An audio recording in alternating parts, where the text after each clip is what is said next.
Yo, man, this home crowd is pumped up for this game. Let's go out there and put on a show for these folks, man. All right? Y'all with me? Get pumped. Hey yo, what is going on, guys? This is Klutch once again, and welcome to the first ever NBA 2K14 video on this channel. As I said, I'm going to be bringing multiple sports games to you guys, and I'm also going to be bringing you steals. Didn't quite get the steal right there, but this time we get the steal. Give me them cookies, boy. And we see Gerald Green cutting to the basket, and we throw up the hoop, and he finishes it with the two-handed jam. But anyways, on a side note to the gameplay, I just want to ask you guys a few questions, so get ready to be commenting down below. Basically, this is up to you guys. I can either start my career or I can continue this one, because I'm in my second season with the Suns, and basically what happened in the first season is there was a lot of drama. There was a lot of drama indeed. We had a terrible season, and when I say terrible, I mean below 500. We had more losses than wins, which is not really what you want in the NBA. You don't generally qualify. Well, you can qualify for the playoffs with a below 500 record, but it's not how you want to do it. And the way we did it is definitely not how you want to do it, because not only did we have a below 500 record, we had to rely on our head-to-head games against the Lakers to qualify for the fucking playoffs, because we finished with the same record. We were 9th and 8th, and because we had beaten them more when we faced up head-to-head, we got the 8th seed, not 8th speed. What the fuck was that?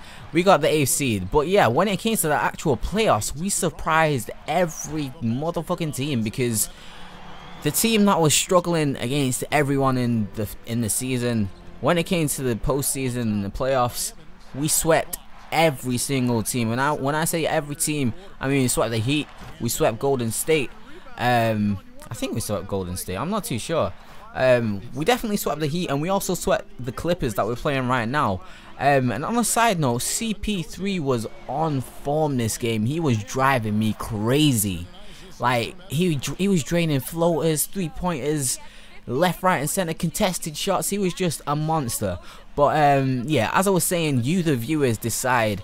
You're the ones watching these videos, so I need to know what you guys want to see, as we get a big block on Blake Griffin right there and force the shot clock violation. But as I said, it's down to you. I can either start my career or I can continue this one. I'm happy to do either, because there's quite a while until NBA 2K15, so I'm flexible. It's down to whatever you guys want to see. So leave a comment down below of what you want me to do, as Markieff Morris drains a nice three right there.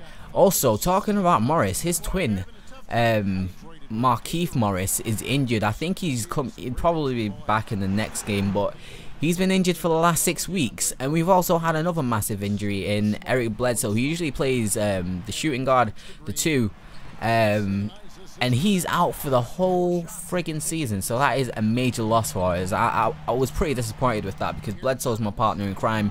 We're both good at driving to the basket, both have some pretty good dunking. Gerald Green is also another one of my partners in crime when it comes to driving to the basket. He's also got a good outside game, but over these last few weeks, I've really been missing Bledsoe's presence, and also Morris's presence. But at least Morris is coming back, and hopefully we should be able to get. He was actually one of the main players in the playoffs, because before the playoffs, I wasn't really doing that great in assists, but in the playoffs, every pass I dished to Markieff Morris was a dime. He just nailed every three-pointer that I gave him. I just didn't understand it. The man was a machine, but Blake Griffin there getting some cheese.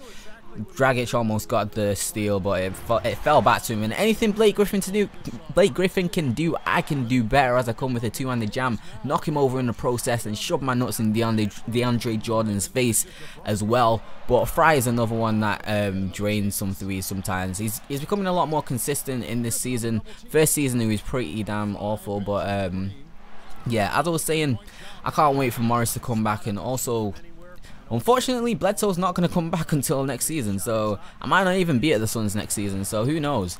But another thing that kind of annoys me is Plumlee. Plumlee doesn't get any playing time at all. If you know the NBA, you know about the Plumlee brothers, and oh my god, CP3, where did your ankles go? pick up your ankles off the floor. But anyways, the Plumlee brothers are fucking amazing at rebounds. Jordan Hill is the center for our team because Emeka Okafor has just disappeared in my second season. I think he might have retired, but oddly enough, every time there's a cutscene, he's still on the plane with me, like flying to another city. So I'm like, what is this guy even doing here? And as you can see, Blake Griffin just gets 2 offensive rebounds in a row. The Lakers went on a monster run to get back into this game. And then in the fourth, we were down by 8 points, and somehow we managed to claw it back. We didn't give up, but that's what I'm saying about this season. We just don't give up, and we're actually getting the results this time. Well, unlike last season, because last season was just a blowout every game almost. Like, I dropped 50 points and we still got blown out. But anyways, as I was saying, Plumlee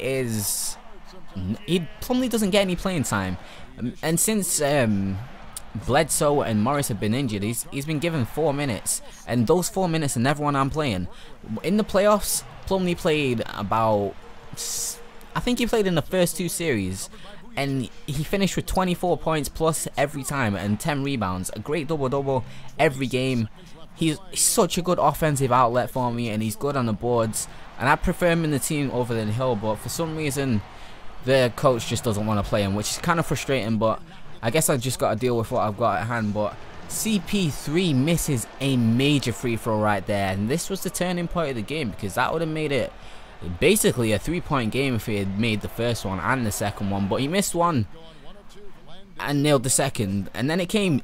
Oh my god, CP3 was just messing things up. I was not going to hit that, and he fouls me with 1.6 seconds on the clock. So I needed to nail these 2 free throws to take it to overtime, and I'm money at the line.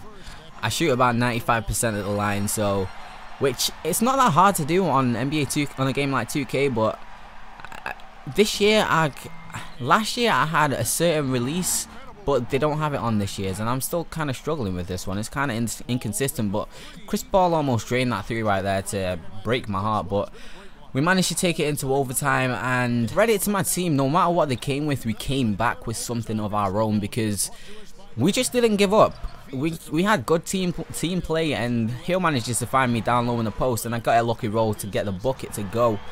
But right here, Fry gave up an easy bucket and a foul. That is not what we want to be doing in overtime. We don't want to be giving away easy points. That's 3 points that we have to make up again. So we either need to get a 3 or get a foul, and Fry makes up for it right there. So my boy Fry making up for his mistakes, replying with an easy 3. And Blake Griffin right there missed what I thought would have been an easy bucket for him, but I ain't gonna worry because Gerald Green's at the other end with a crazy alley-oop. Coming down to the last final seconds of the game, Chris Paul has the ball, but you need to take care of that shit when you're around me, son. And Dragic finds me on the outlet, and we finish it with a nice dunk. A simple dunk, but all we want is the points on the board right now so we can stay in this game. But right here, Chris Paul had been nailing these all game, and he missed what would have been, what looked like the simplest one of them all. And I was pretty surprised. I thought he was going to drain that, and I drained the 3. But will it count? But we might have a review here. Well, we thought they might, and they will. They're going to review it. Maybe that wasn't a buzzer beater after all. Better not put this one in the win column just yet. That shot absolutely had to be reviewed. It's going to have a major impact on this game. To the naked eye, that was a very tough. So unfortunately, I took that shot slightly too late. As I went to the replay and checked it out, and I was like 0.1 of a second out. So it was kind of unfortunate on that, but I was just going to continue taking my game to them, continue with my game plan, setting a lovely screen for Dragic right there, who dishes it to Fry for the 3, but as usual, I'm taking it to the hoop and finishing strong over DeAndre Jordan. It doesn't matter who's in my way, I'm going to finish that. I'm going to slam it. You just better clear out. Just get out of my way. Just get out of my way. So we got the 3-point play to fall, and we're up by 2, but right here, 1 minute to go, inbounded to me, dish it off to Fry, double pump. I thought he'd done a little bit too much right there, but he managed to get the bucket to go. Fry was money in this second overtime period, but 40 seconds to go, just trying to waste some clock right there. let it go down to as far as I thought. When I had my opportunity, I just took the easy layup. And Chris Paul missing another vital shot right there. And I get credited for that assist, which I ain't gonna worry about. I'm happy with that because that's rebound number 17. I was having a monster game and the Clippers were down by 2. They got 14 seconds left on the clock and you're giving me an easy lane to the hoop right there. I'm just going to take it and I ain't even going to try and waste the clock. I'm going to have those extra points and make my stats look a bit better. And finish off the game with a nice block on CP3. You ain't got nothing on me, boy. So, after what was a pretty close game for the first 4 periods and that first overtime, we managed to come away with the win against the Clippers. This is the sort of resilience that we've got in this second season. And I'm loving it. And yo, it's down to you guys whether you want to see me continue this series or start a new one. So let me know in the comments down below. But anyways guys, I hope you enjoyed today's video. But till next time guys, it's been Klutch. Don't forget to smash those likes if you did and subscribe if you're new, because this is a brand new channel, so every little helps and I appreciate all you guys that are supporting right now. But yeah, hopefully you guys enjoyed. But till next time guys, it's been Klutch. Peace.